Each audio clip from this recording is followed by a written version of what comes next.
बड़ दाण्डरे अटकी गला रथ। आगरे प्रभु बलभद्रंकर तालध्वज, मझिरे माँ सुभद्रांकर दर्पदलन, किंतु पछरे अटकी जाइछि महाप्रभु श्री जगन्नाथंक नंदीघोष। नंदीघोष रथ अटकी गला। पंडागण भक्तगण शंखचूड़ा नागिनी रथ दौड़ी को भिड़ी चली, किंतु कौन हैला रथ चका आगु गड़ुनी कहीं कहीं बड़ दाण्डरे अटकी जाइछि महाप्रभु श्री जगन्नाथंकर नंदीघोष रथ। कौ नीतिकांति भूल हो गला ना किछि अघटन घटीगला कौ भक्त जीवन रे, कहीं निज रथ को अटकई देले महाप्रभु।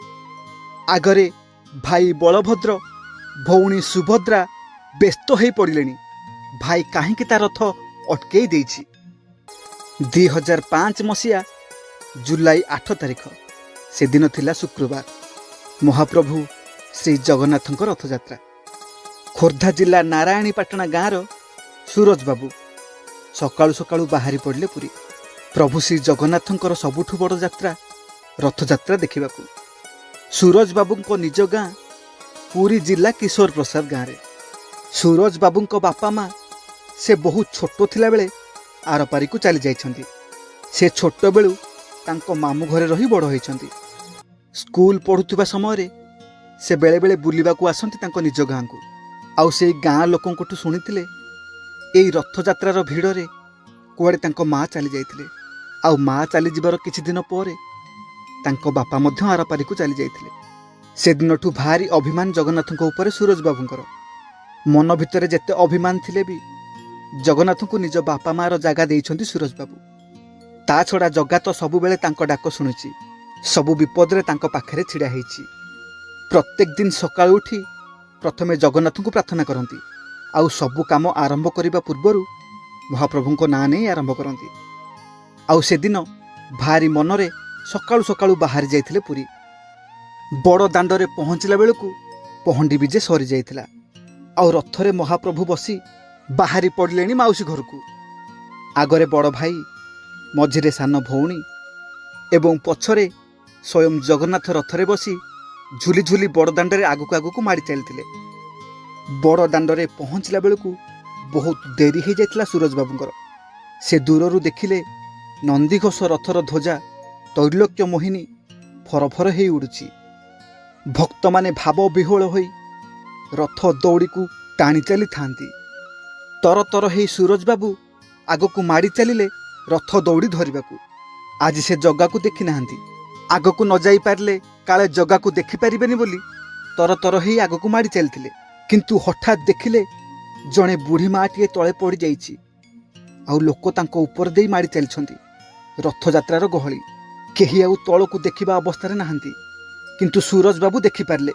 आउ दौड़ी गले उठेई आनिबे बोली बुढ़ी माटी को। किंतु दैवर लेखा थिला किछि अलगा। बुढ़ी माँ को उद्धार करुवा बेले लोकों ठेला पेलारे सूरज बाबू मध्य सेठी पड़गले। बुढ़ी माटीर हाथ को किंतु सूरज बाबू धरी थांती। से दिन एते गहली थिला जे सूरज बाबू जेते चेष्टा करुथिले मध्य ऊपर को उठी पारु नथांती। लोक माने तांको ऊपर देई आगु आगु चली जाउथांती। सूरज बाबू को किछि आउ बुद्धि बाट देखा जाउ नथाए।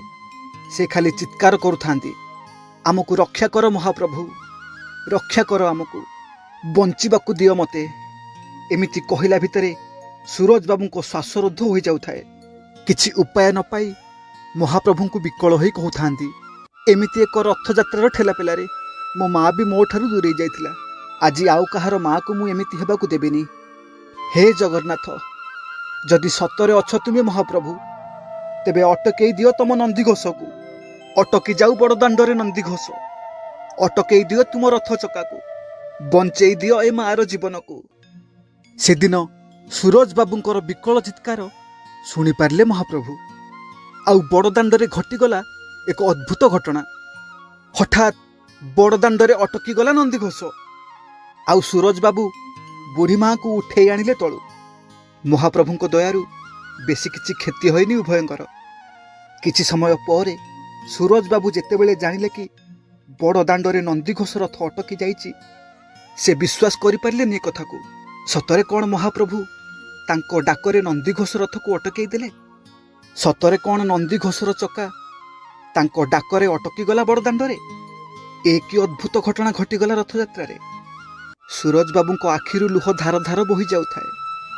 କାନ୍ଦି କାନ୍ଦି କହୁଥାନ୍ତି, ହେ ମହାପ୍ରଭୁ, ସତରେ କ'ଣ ଏ ଅଧମର ଅଭିମାନ ଭରା ଡାକରେ ଅଟକେଇ ଦେଲ ତୁମ ନନ୍ଦିଘୋଷକୁ ଏହି ଲକ୍ଷ ଲକ୍ଷ ଭକ୍ତଙ୍କ ଭିଡ଼ ଭିତରେ। କିଛି ସମୟ ପରେ ଯେତେବେଳେ ସୁରଜ ବାବୁ ସେହି ବୁଢ଼ୀ ମାଆଙ୍କୁ ନେଇ ଗଲେ ରଥ ଦୌଡ଼ି ଧରି ରଥ ଟାଣିବାକୁ, ଅଚାନକ ରଥ ଗଡ଼ିବାକୁ ଲାଗିଲା। ପୁଣି ଥରେ ଆଶ୍ଚର୍ଯ୍ୟ ହୋଇଗଲେ ସେ। ହାତ ଯୋଡ଼ି ମହାପ୍ରଭୁଙ୍କୁ କହୁଥାନ୍ତି, ହେ ଜଗନ୍ନାଥ, ଏ ତୁମ ନୀଳା ନା ଆଉ କିଛି ସଂଯୋଗ, ତାହା ମୁଁ ବୁଝିପାରୁନି। ଆଜି ପର୍ଯ୍ୟନ୍ତ ବି ସୁରଜ ବାବୁ ଜାଣିପାରିନାହାନ୍ତି ସେଦିନ ତାଙ୍କ ସହ କାହିଁକି ଏମିତି ଘଟିଥିଲା। ସେହି ଅଦ୍ଭୁତ ଘଟଣାକୁ 18 ବର୍ଷ ବିତି ଯାଇଥିଲେ ବି ଆଜି ପର୍ଯ୍ୟନ୍ତ ଭୁଲି ପାରିନାହାନ୍ତି ସୁରଜ ବାବୁ। ପ୍ରତିବର୍ଷ ରଥଯାତ୍ରାକୁ ପୁରୀ ଆସନ୍ତି, ଆଉ ସେ ଘଟଣା ମନେ ପକାଇ ପ୍ରଭୁ ଶ୍ରୀ ଜଗନ୍ନାଥଙ୍କୁ ଭକ୍ତିରେ ମୁଣ୍ଡିଆ ମାରନ୍ତି, ଆଉ ତାଙ୍କ ନୀଳା ସବୁଆଡ଼େ କହି ବୁଲନ୍ତି, ସତରେ କାଳିଆ, ତୁମ ନୀଳା ତୁମକୁ ହିଁ ଜଣା। ମହାପ୍ରଭୁଙ୍କର ଛୋଟିଆ ଅନୁଭୂତିଟିଏ କେମିତି ଲାଗିଲା କମେଣ୍ଟ ମାଧ୍ୟମରେ ଆପଣଙ୍କର ମତାମତ ନିଶ୍ଚିନ୍ତ ଭାବରେ ଜଣାଇବେ। ଆଉ ମହାପ୍ରଭୁଙ୍କୁ ନେଇ ଆପଣମାନଙ୍କର କିଛି ଅନୁଭୂତି ଥିଲେ ମୋତେ ମୋ ମେଲ୍ ଆଇଡ଼ିରେ ପଠାଇ ପାରିବେ। ଆଉ ଆମ ଚ୍ୟାନେଲକୁ ସବସ୍କ୍ରାଇବ୍ କରିନଥିଲେ ସବସ୍କ୍ରାଇବ୍ କରିଦେବା ପାଇଁ ଅନୁରୋଧ। ଆଜି ପାଇଁ ରହୁଛି। ଜୟ ଜଗନ୍ନାଥ।